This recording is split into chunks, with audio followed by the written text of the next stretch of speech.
Selamat pagi, selamat datang di presentasi Jurnal Review Simulasi Kekurangan Air dengan menggunakan pendekatan sistem dinamik, sebuah studi kasus di Kota Rapsanjan City bersama saya Ahmad Buhori, NIM 24023449114. Latar belakang dari penelitian kali ini adalah pemodelan sistem dinamik pada krisis kekurangan air. Kekurangan air dan pengolahannya yang saling berhubungan dan terpadu merupakan salah satu krisis kehidupan dalam beberapa tahun terakhir. Faktor-faktor seperti pertumbuhan penduduk, pluralitas kebutuhan penduduk, metode pertanian tradisional, perubahan iklim, dan limbah air merupakan sejumlah faktor penyebab krisis ini. Penelitian ini bertujuan untuk mempelajari faktor-faktor efektif di dalam sistem sumber air dan konsumsi kota Rapsanjan dan menyarankan model simulasi kekurangan air dan penyebabnya.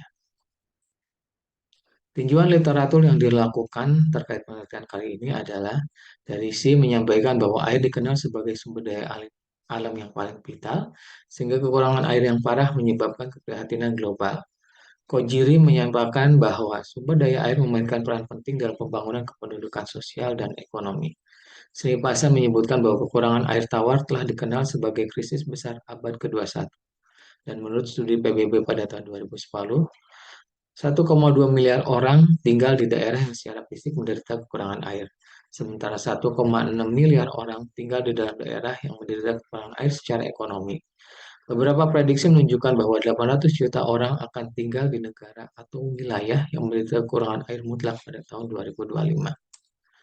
Statement problem dari penelitian kali ini adalah penelitian ini mempertimbangkan pendekatan sistem dinamik untuk memberikan beberapa solusi praktis untuk masalah krisis air di Rapsanjan dengan mencoba menjawab beberapa pertanyaan berikut.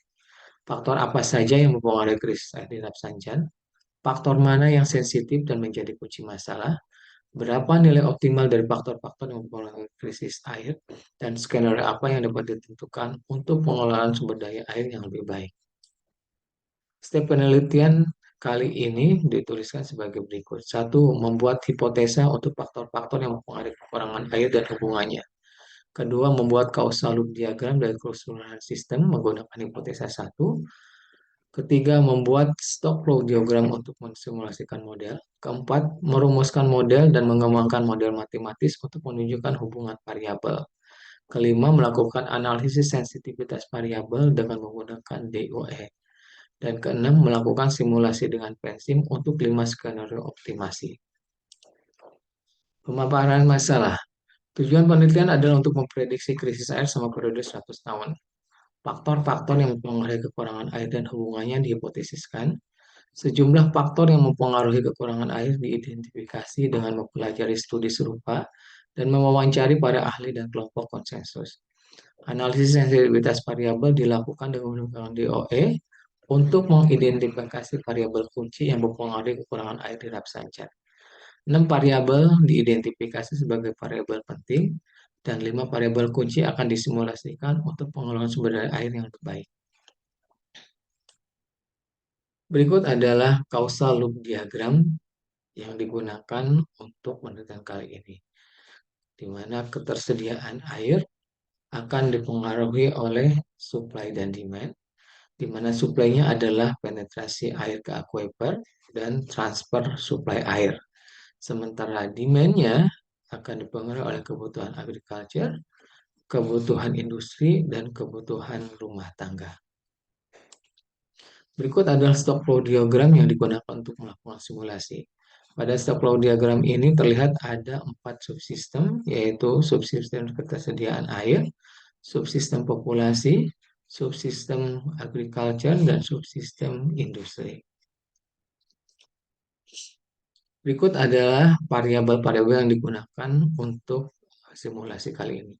Ada 36 variabel yang digunakan, sehingga untuk memudahkan penulis persamaan, maka variabel ini akan kami lakukan penyingkatan nama.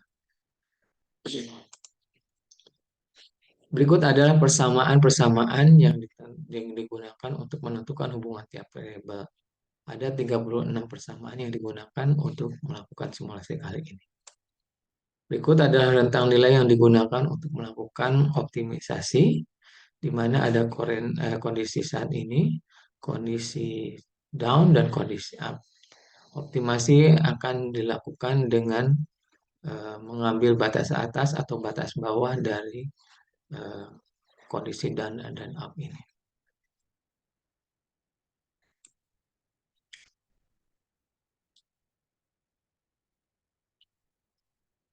Berikut adalah simulasi pensim untuk skenario pertama, di mana kita akan membandingkan penetrasi rate dari kondisi awal 500 juta meter kubik menjadi kondisi optimum di 550 juta meter kubik.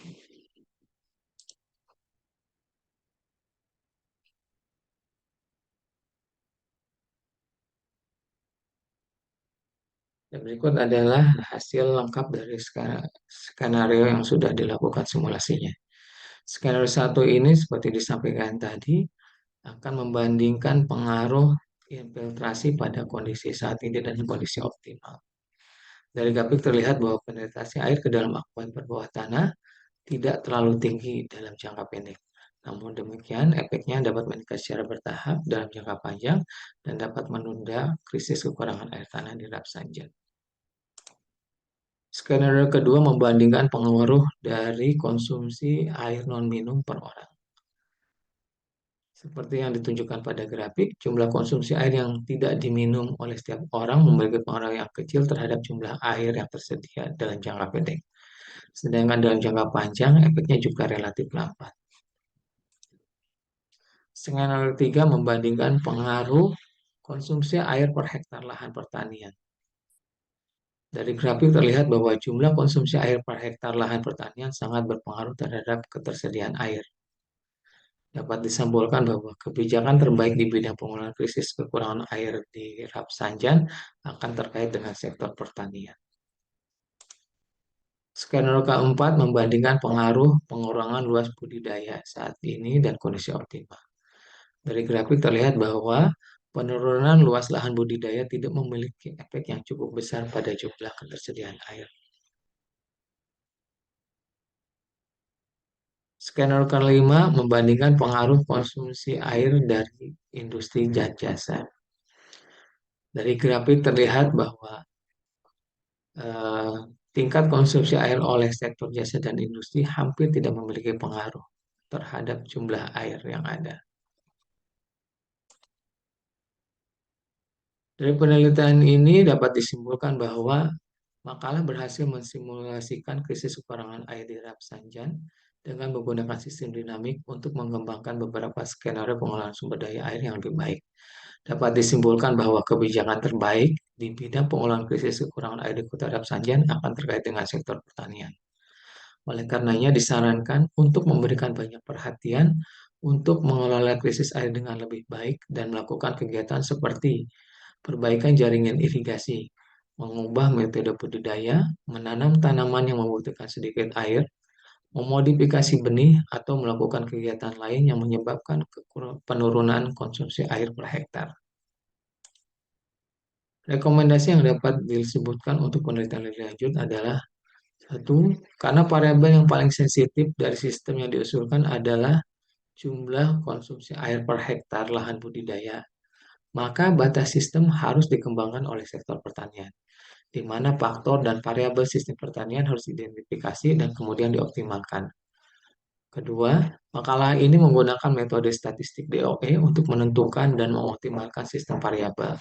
Disarankan untuk menggunakan metode lain seperti teknik pengambilan keputusan multikriteria untuk mengoptimalkan variabel dalam studi masa depan. Berikut adalah daftar referensi yang digunakan dalam makalah ini. Demikian presentasi kali ini. Terima kasih.